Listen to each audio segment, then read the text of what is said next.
7월 19일 화요일 삶의 기적을 일으키는 30분 예배를 시작하도록 하겠습니다. 하나님께서 오늘 우리에게 주신 말씀은 요한복음 1장 1절에서 3절까지 말씀입니다. 이 말씀 제가 봉독하도록 하겠습니다. 태초에 말씀이 계시니라. 이 말씀이 하나님과 함께 계셨으니 이 말씀은 곧 하나님이십니다. 그가 태초에 하나님과 함께 계셨고 만물이 그로 말미암아 지은 바 되었으니 지은 것이 하나도 그가 없이는 된 것이 없느니라.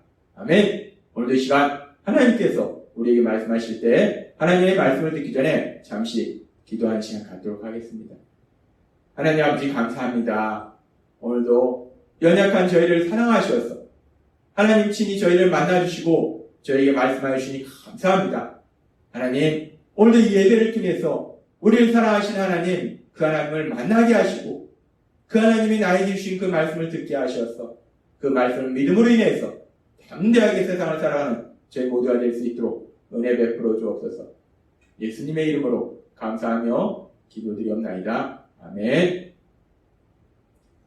올해는 우리 대한민국에 있어서 아주 중요한 일이 있었습니다. 우리 대한민국을 책임지고 이끌어갈 대통령, 그 대통령을 선출하는 대통령 선거가 있었던 해입니다. 그래서 우리가 대통령을 뽑아야 되는데 훌륭한 대통령을 뽑아야 돼요. 그래야지 이 나라가 정말 많은 사람들이 평안을 누리며 행복하게 또 살아갈 수 있기 때문에 훌륭한 대통령을 뽑아야 되는데 그러기 위해서는 우리가 어떤 사람이 훌륭한 대통령인지 그리고 그 대통령이 누구인지 어떤 사람인지 우리가 알아야 돼요. 그렇게 한 나라를 이끌어갈 대통령도 그 대통령을 통해서 그 나라가 가야 될 방향이 정해지고 또 그 나라에 중요한 일들이 결정되기 때문에 훌륭한 대통령을 뽑아야 되기 때문에 그 대통령이 어떤 사람인지 우리가 아는 것이 중요한데 그런데 우리가 예수님을 구주와 주님으로 믿습니다. 우리가 예수님을 구주와 주님으로 믿는다는 것은 예수님이 나를 죄에서 구원해 주신 구원자시오 나의 주님이시라는 거예요. 예수님은 하나님이신 예수님은 온 세상의 주인이시고 또한 내 인생의 주인이시라는 거예요. 그렇기 때문에 우리가 예수님을 믿을 때 그렇게 온 세상의 주인이시고 또 내 인생의 주인이신 그 예수님이 어떤 분이신지 그 예수님에 대해서 아는 것은 너무나 중요합니다. 그래서 우리를 사랑하신 하나님께서는 그렇게 온 세상의 주인이시며 내 인생의 주인이신 그 예수님이 어떤 분이신지 그 예수님에 대해서 믿음의 사람들을 통해서 4개의 복음서를 통해서 예수님에 대해서 말씀해 주십니다. 그 4개의 복음서에 보면은 첫 번째 마태복음에 보면은 마태복음서는 예수님에 대해서 말씀할 때 예수님께서 구약에 예언된 메시아이시다. 하나님께서 예언하신 분이시다라는 걸 강조해요. 그래서 구약의 말씀에 보면 그 메시아의 혈통으로 예언되었던 아브라함과 다윗, 그 예수님이 그 메시아의 혈통으로 예언되었던 그 아브라함과 다윗의 후손으로 오신 것을 강조하면서 말씀이 시작됩니다. 마태복음 1장 1절은 이렇게 말씀합니다. 아브라함과 다윗의 자손 예수 그리스도의 계보라 라고 말씀합니다.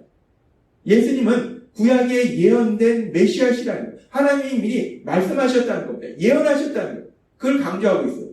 그리고 마가복음은 종으로 오시는 예수님에 대해서 강조합니다. 따라서 그 예수님의 사역에 대해서 이야기하는 침례 요한의 이야기부터 마가복음은 시작됩니다. 누가복음은 인자로 오신 예수님에 대해서 말씀하면서 그 예수님에 대한 그 모든 일들이 분명히 역사적으로 일어난 사실이라는 것을 자세하게 기록하고 있어요. 그래서 누가복음에 보면은 누가복음 1장부터 이렇게 말씀합니다. 우리 중에 이루어진 사실에 대하여 처음부터 목격자와 말씀에 일꾼된 자들이 전하여 준 그대로 내력을 저술하려고 붓을 든 사람이 많은지라 그 모든 일을 근원부터 자세히 미루어 살핀 나도 데오빌로 각하에게 차례대로 써보내는 것이 좋은 줄 알았노니 이는 각하가 알고 있는 바를 더 확실하게 하려 함이로라 라고 표현합니다.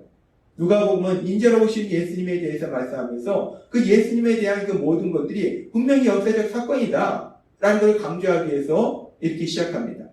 그리고 이제 오늘부터 살펴본 요한복음. 요한복음을 통해서는 예수님은 하나님이심을 강조합니다. 그래서 오늘 하나님께서 우리에게 주신 요한복음 1장 1절의 말씀은 이렇게 말씀합니다. 태초에 말씀이 계십니다. 이 말씀이 하나님과 함께 계셨으니 이 말씀은 곧 하나님이시니라 라고 말씀합니다. 태초에 말씀이 계시니라 라고 말씀합니다. 여기서 태초에 세상이 창조되기 전에 이 태초에라는 말을 우리가 어디서 들었어요? 어디서 들었는가? 성경의 제일 앞부분 창세기 1장 1절에 나옵니다. 창세기 1장 1절은 이렇게 말씀합니다.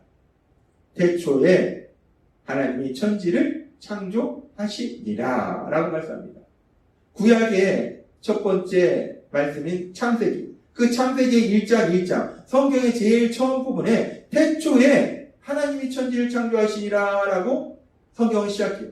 그렇게 하나님께서 세상을 창조하시는 그 일부터 시작해서 성경이 쭉 기록됐는데 이제 예수님에 대해서 말씀하면서 그 예수님에 대한 말씀을 시작할 때 하나님은 요한 사도를 통해서 태초에 말씀이 계시니라 라고 말씀한다는 거예요. 태초에라는 이 단어를 통해서 하나님이 세상을 만드셨던 때를 기억하게 하고 그렇게 하나님이 세상을 만드신 그 하나님이 여전히 역사하셔서 이제 예수님을 통해서 또 다른 새로운 역사를 이루고 계심을 우리가 태초에라는 단어를 통해서 다시 한번 생각해 볼 수 있어요. 그렇습니다. 요한복음은 천지를 창조하신 그 하나님께서 지금도 여전히 이 세상 가운데 역사하고 계심을 태초에라는 단어를 통해서 다시 한번 우리에게 기억하게 하신다는 것. 그렇습니다. 그 하나님은 세상을 창조하실 뿐만 아니라 지금도 여전히 이 세상 가운데 역사하고 계심을 믿습니다. 그렇게 하나님은 세상을 창조하실 뿐만 아니라 지금도 여전히 이 세상 가운데 역사하시고 그러면서 우리가 다시 한번 요한복음 1장 1절의 말씀을 보면 태초에 말씀이 계시니라 라고 말씀합니다. 태초에 세상이 창조되기도 전에 말씀이 계셨다 라고 말씀합니다. 여기서 말씀이라고 표현된 헬라어는 로고스라는 단어예요. 그리고 우리가 알다시피 이 말씀은 결국 요한복음 1장 14절에서 말씀이 육신이 되었다는 말씀을 통해서 이 말씀은 결국 예수님을 의미한다는 것을 우리는 알 수 있어요. 하나님께서는 지금 요한 사도를 통해서 예수님이 어떤 분이신가에 대해서 말씀하시는데 그 예수님이 말씀이다 라고 표현한다는 거예요. 예수님에 대해서 말씀이다 라는 표현을 사용해서 예수님에 대해서 말씀합니다. 그렇다면 지금 이 말씀, 이 로고스라는 표현을 통해서 나타내고자 하는 것이 도대체 무엇인가? 예수님을 말씀으로 표현함으로 인해서 예수님의 어떤 부분에 대해서 말씀하고자 하시는 것인가? 우리가 이 부분을 살펴보면 먼저 이 말씀이라는 헬라어 로고스는 그 당시 헬라 사람들이나 또는 이 말씀이라는 이 단어가 유대인들에게나 전혀 낯선 단어가 아니라는 것.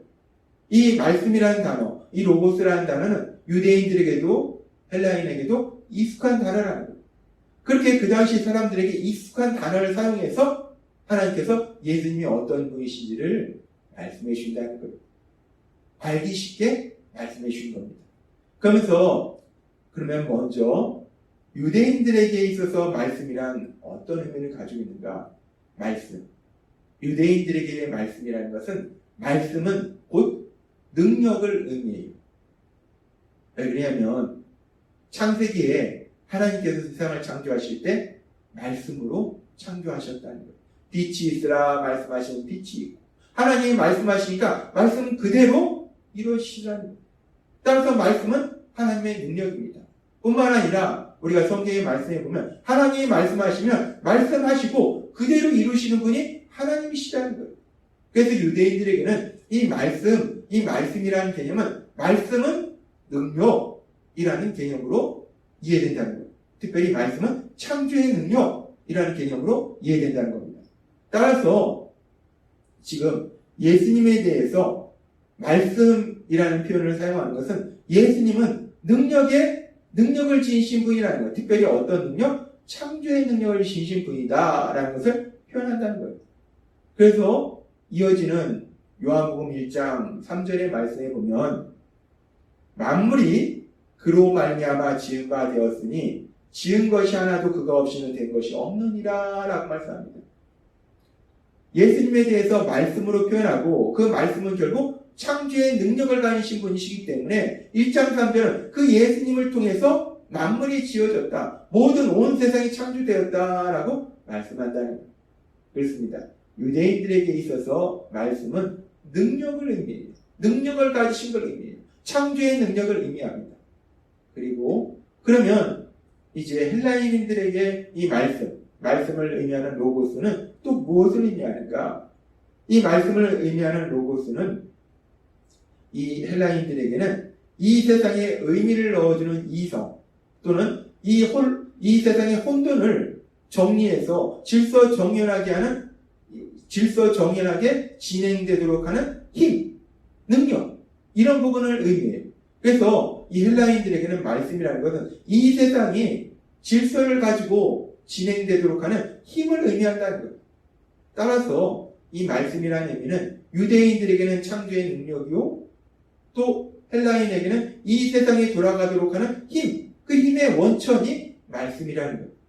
따라서 하나님께서는 그 당시 유대인이나 헬라인들이 이해하기 쉬운 그들에게 익숙한 단어, 말씀, 이 로고스라는 단어를 사용해서 우리가 믿는 예수님, 그 예수님이 어떤 분이신지에 대해서 말씀한다는 거예요. 예수님은 창조의 능력을 지니신 분이시오. 이 세상이 질서정연하게 돌아가도록 진행하시는 힘의 원천이 되시는 분이 예수님이시라는 겁니다. 그러면서 지금 하나님이 우리에게 주신 요한복음 1장 1절의 말씀을 우리가 다시 한번 살펴보면 태초에 말씀이 계시니라. 이 말씀이 하나님과 함께 계셨으니 이 말씀은 곧 하나님이시니라 라고 말씀합니다. 말씀. 우리 예수님이 어떤 분이신지에 대해서 말씀하면서 요한복음 1장 1절은 우리 예수님이 말씀이다 라고 표현한다는 거예요. 예수님은 말씀이다. 이 말씀은 물론 문자 그대로 예수님은 말씀이라는 의미가 아니라 그 말씀이 의미하는 것처럼 예수님은 창조의 능력을 가지신 분이시오. 또 이 세상을 질서정연하게 진행되도록 하시는 힘의 원천이 되시는 분이시다라는 의미예요. 예수님은 창조의 능력을 지니신 분이라는 거예요. 그래서 그렇게 우리가 믿는 예수님은 창조의 능력, 새롭게 무엇인가를 만들 수 있는 그런 능력을 가지신 그런 하나님이신데 무에서 유를 창조하신 그런 능력의 분이신데 그렇다면 그렇게 창조의 능력을 가지신 그 예수님을 통해서 우리 삶 속에 어떤 역사들이 일어났는가? 우리가 예수님에 대해서 알고자 하는 것은 그 예수님을 우리가 경배하고 찬양하지만 또한 그 예수님을 통해서 우리 삶 속에 어떤 역사가 일어나냐는 거예요. 그랬을 때 그 예수님을 통해서 우리 삶 속에 어떤 역사가 일어났는지 고린도후서 5장 17절은 이렇게 말씀합니다. 그런즉 누구든지 그리스도 안에 있으면 새로운 피조물이라. 이전 것은 지나갔으니 보라 새 것이 되었다. 그리스도 안에 있으면 새로운 피조물이라. 창조의 능력을 지닌 그 예수님 안에 있으면 새롭게 창조된다는 거예요. 그 예수님을 믿으면 새롭게 창조된다는 겁니다. 왜? 예수님은 창조의 능력을 가지셨기 때문에. 어떻게 새롭게 창조되는가? 우리가 알다시피 그 예수님 안에 있으면 그 예수님을 믿으면 죄인이 하나님의 자녀라는 신분을 가진 사람으로 새롭게 창조된다. 그렇습니다. 우리 예수님은 말씀이세요. 말씀이시라는 것은 문자 그대로 말씀이시라는 것이 아니라 창조의 능력을 지닌 분이시라는 거예요. 그렇기 때문에 고린도후서 5장 17절의 말씀처럼 우리가 그 예수님 안에 있으면 그 예수님이 창조의 능력으로 우리를 새롭게 창조하신다는 거예요. 죄인이었던 우리가, 죄인이라는 신분을 가졌던 우리가 하나님의 자녀라는 그 놀라운 신분을 가진 사람으로 새롭게 창조하심을 믿습니다. 그렇습니다. 우리가 믿는 예수님은 창조의 능력을 가지셨기 때문에 우리를 새롭게 창조해 주신다는 거예요. 우리가 예수님을 믿으면 우리는 하나님의 자녀는 놀라운 신분의 사람으로 새롭게 창조된다는. 따라서 오늘 말씀을 듣고 계시는 여러분들은 그 예수님 안에 거함으로 인해서, 그 예수님을 믿음으로 인해서 새롭게 창조되었음을 믿습니다. 하나님의 자녀란 놀라운 신분을 가진 사람으로 새롭게 창조되는 그 놀라운 복을 누리고 있음을 믿습니다. 오늘 주신 말씀처럼 창조의 능력을 신진 그 예수님을 통해서, 예수님으로 인해서 하나님의 자녀라는 놀라운 신분의 사람으로 새롭게 창조되는 복을 누리는 우리가 날마다 살아가면서 그 예수님께 감사와 찬양을 드리고 하나님신 예수님, 그 하나님의 영광을 나타내시는 여러분이 되시길 주님의 이름으로 축원합니다. 기도하겠습니다. 하나님 아버지 감사합니다. 오늘도 주신 말씀처럼 우리가 믿는 예수님은 어떤 분이신가? 말씀이라는 표현을 통해서 우리가 믿는 예수님은 창조의 능력을 지니신 예수님이시고, 그렇기 때문에 우리를 죄인에서 하나님의 자녀라는 새로운 신분으로 새롭게 창조해 주셨음을 믿습니다. 그렇게 우리를 새롭게 창조해 주신 우리 예수님, 그 예수님께 감사와 찬양을 드리며 날마다 그 예수님의 사랑 안에 거하는 저희 모두가 될 수 있도록 은혜 베풀어 주옵소서. 예수님의 이름으로 감사하며 기도드리옵나이다. 아멘. 이 시간도 하나님께서 우리 주신 말씀을 묵상하면서 조용히 기도할 시간 갖도록 하겠습니다.